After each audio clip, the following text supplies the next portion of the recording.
So welcome to this Further Math Support Programme online revision session for Edexcel Statistics 2.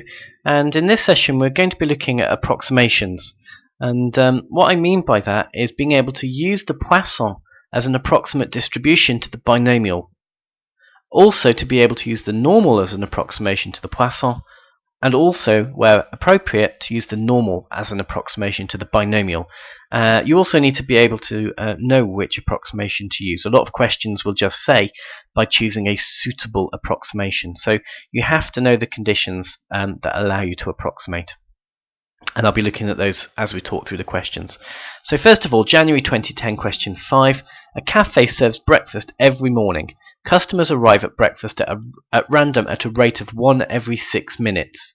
Find the probability that fewer than 9 customers arrive for breakfast on a Monday morning between 10 a.m. and 11 a.m. So first of all, you need to realize that's a 60-minute period. So hopefully you recognize the fact that they're talking about a random rate is telling me that my parent distribution is actually a Poisson distribution, and because we're told it's 1 every 6 minutes, that's actually 10 in a 60-minute period. Okay, so this we're just told to do the calculation. We're not told to use a suitable approximation, so we're just going to do it. Now 10 fortunately is going to be in our tables. It's one of those values that's a multiple of 0.5, so we can use it. So fewer than 9 customers, so that's going to be the probability that x is less than 9. Of course, I need to have defined x, so let x be number of customers arriving in 1 hour. That's the most sensible way of writing it. Now, I have issues with this symbol here. If I want to use the tables appropriately, we need to realize that this is the same as the probability that x is less than and equal to 8. That's where most students go wrong when they're using these distributions. So now we're in a position where we can use the tables. So we're looking for, as I say, the probability that x is less than or equal to 8 with a Poisson variable of 10. So we can see that that's going to give me a value of 0.3328. So this is worth 3 marks. The first mark was for defining the distribution as being Poisson 10. The second mark was for realizing that this is x is less than and equal to 8, and your final accuracy mark for getting 0.3328. We're then told that the cafe serves breakfast every day between 8 a.m. and 12 noon. So we're now looking at a 4-hour period. So 4 hours corresponds to 240 minutes. So in other words, based on that, we can see that we're going to have a parent distribution of a Poisson 40. Now it says using a suitable approximation. Now to be honest, if you're starting off with a Poisson distribution, the only approximation you can do is a normal. But the key thing is we need lambda to be greater than 10 for this to work.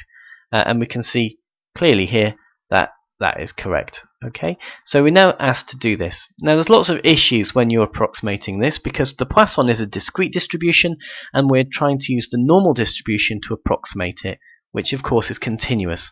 So as a consequence we need to be able to use our continuity correction. So here we go. It says estimate the probability that more than 50, so x is greater than 50, customers arrive for breakfast. Now the first thing I'd like to do is to swap this round before I even do anything. So I know that I'm dealing with 1 minus the probability of x being less than and equal to 50. Now what I need to do is I need to do the approximation. So I'm just going to do that in a different colour. It's always useful to see this. So x can be roughly equal to, so it's approximated to a normal of 40. Now I'm going to write it as root 40 squared. And there's a reason for that which I mentioned earlier.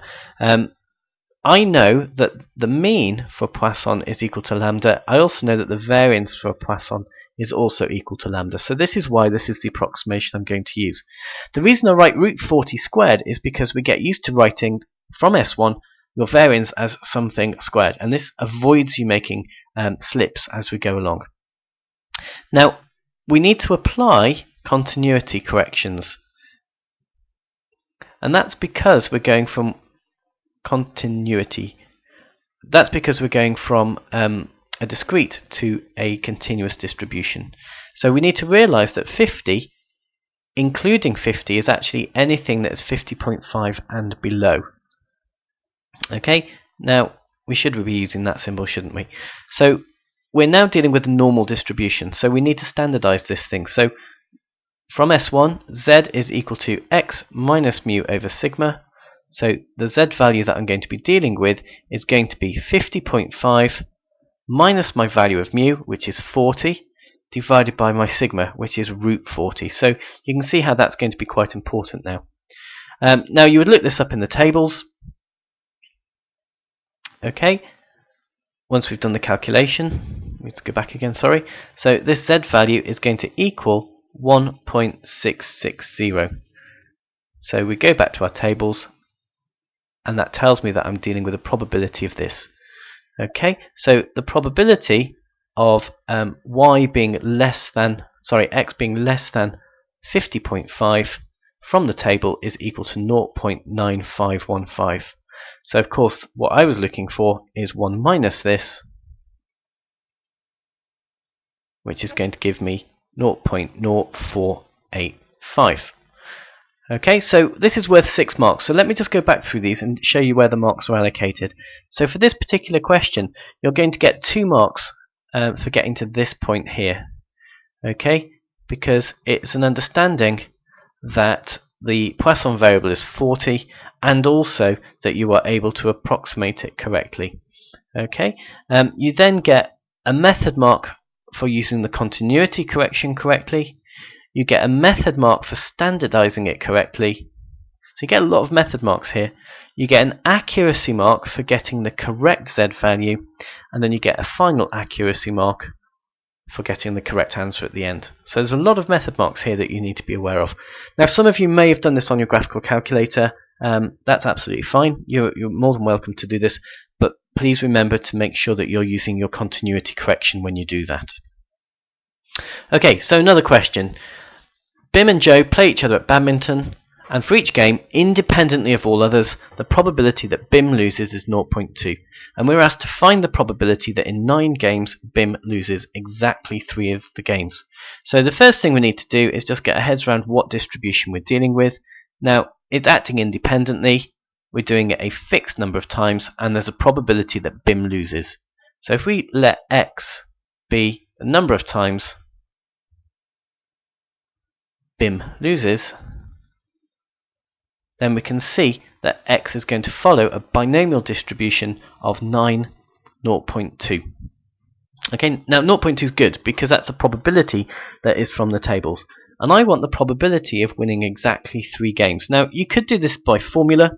I've done a lot by formula in the other presentation, so this time I'm going to show you how we can do this from the cumulative table. So we need to realize that this is the probability of X being less than or equal to 3 minus the probability of X being less than or equal to 2. So these two values here. So that's going to give me 0.9144 minus 0.7382, which is going to give me a value of excuse me, 0.1762. So 3 marks. Okay, so for a question like this, you're going to get 1 mark for actually stating all of this. Now, on the mark scheme, it was critical that you defined what X was, otherwise you wouldn't get that mark. So that's why it's really, really important. You then get a method mark for either using the formula or demonstrating your ability to use the table, and of course an accuracy mark then for getting the correct answer. Question continues. So we haven't done any approximation yet, but we're getting there. So fewer than half of the games. So Bim loses fewer than half. So fewer than half. There are 9 games in total. So that is 4 and below.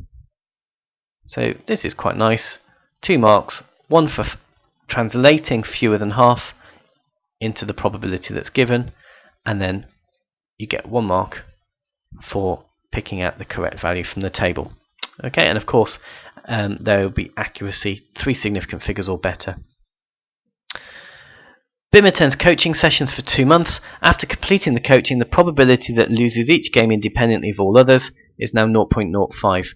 They agree to play an extra 60 games. So calculate the mean and variance for the number of these 60 games that Bim loses. Okay, so again we need to realise I'm going to use y this time. You should define it, but y is now going to be binomial 60, 0.05, and we're asked to work out the mean and the variance. So it's binomial, and as I've said before, the mean for a binomial is equal to n times p, so that's going to be 60 times 0.05. Sigma squared is going to be npq. Now I've worked out np already.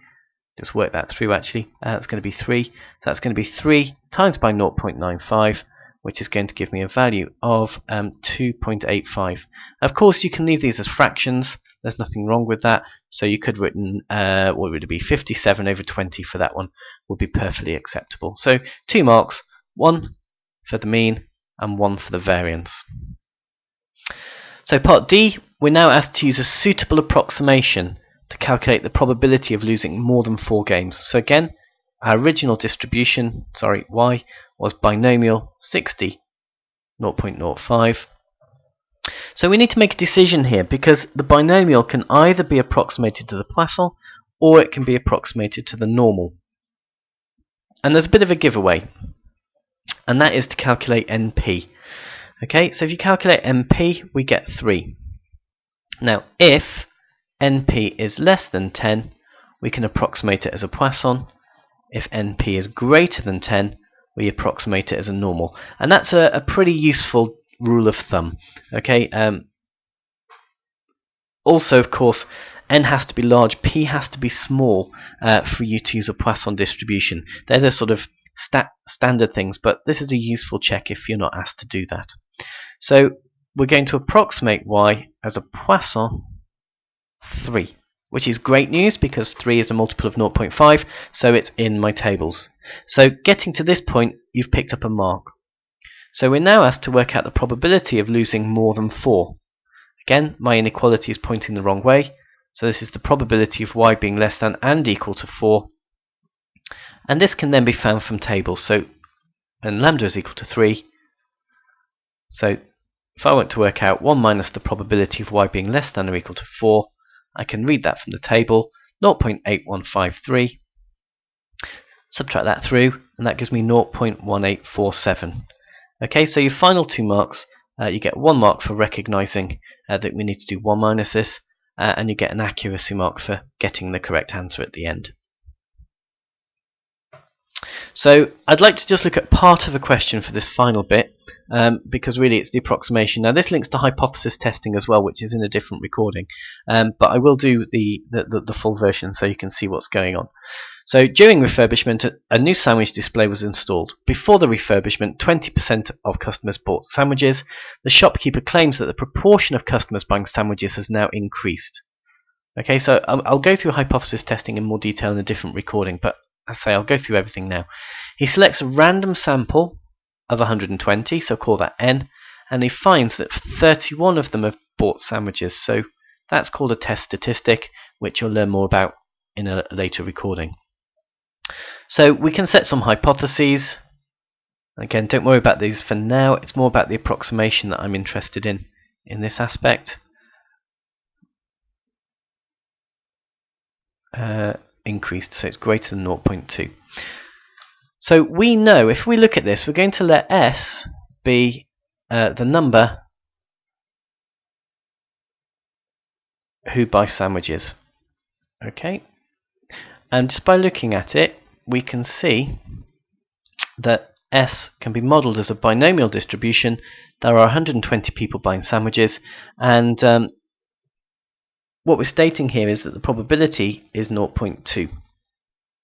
So really what I'm looking at here is we need to do an approximation here. So if I calculate NP, NP in this particular case turns out to be 24.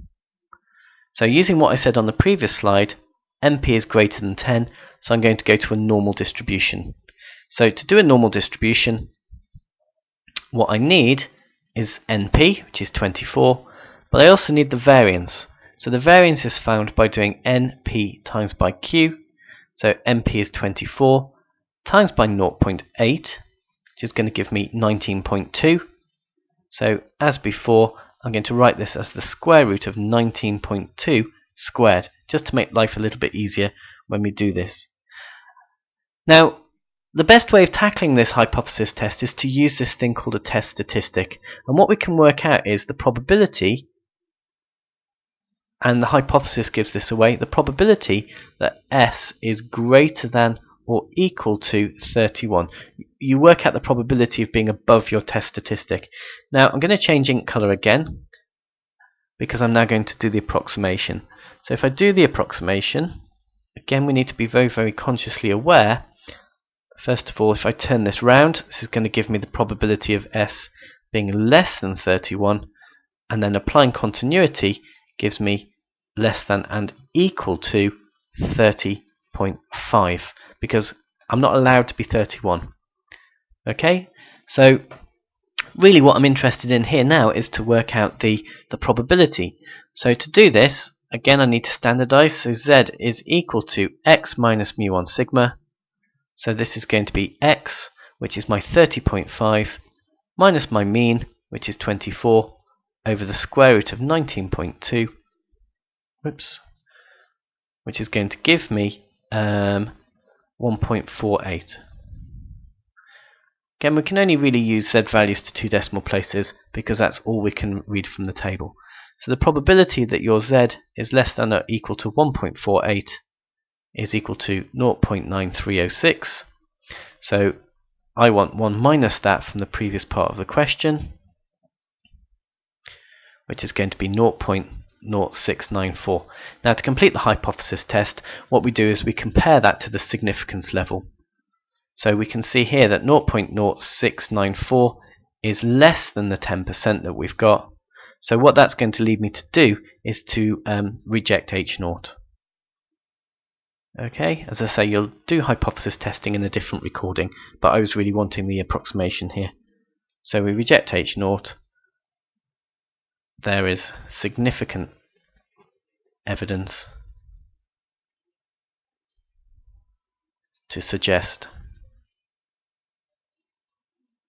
the proportion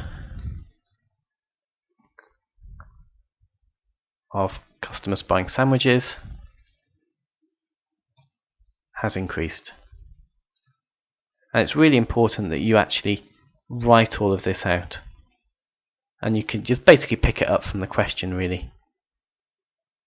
Okay, so as I say, I'm really showing about the approximation here, but you'll see more about hypothesis testing in a later session. They do like to do this, they do like to tie approximations with hypothesis testing as well, which is why there's overlap on these things.